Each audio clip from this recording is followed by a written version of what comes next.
How long until we get to his estate? We've been flying over his estate for the past 2 hours.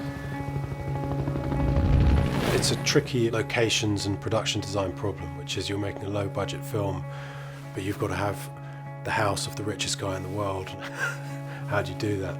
We knew that if we found a really spectacular landscape and put a building inside it, the landscape would provide a lot of the power of the guy.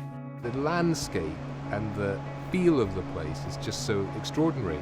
And we soon settled upon Norway. It's incredible, these vertical hills, these waterfalls everywhere, these deep, deep fjord sea locks.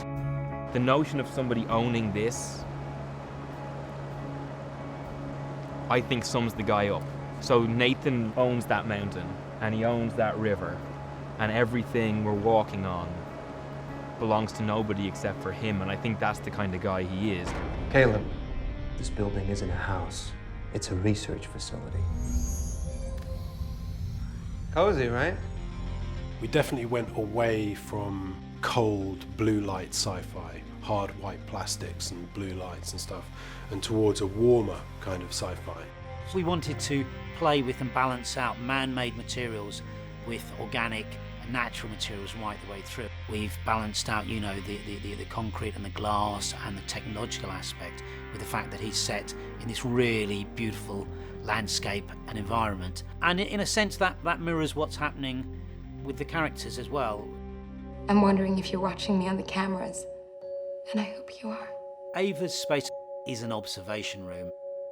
When we first looked at the idea of a cube within a room, you would imagine that we would put Ava within the cube and we would be outside it looking in, but we swapped that around.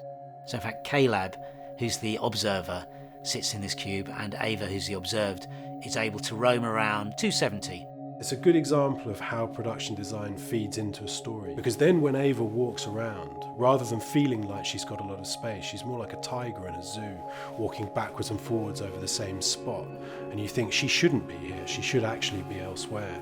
And the fact that Caleb is in this little box but then can just walk out and be in this huge landscape, it's typical of the way the people involved in making this film elevated it beyond the script that I gave them and turned it into something bigger and more interesting. Did you know that I was brought here to test you?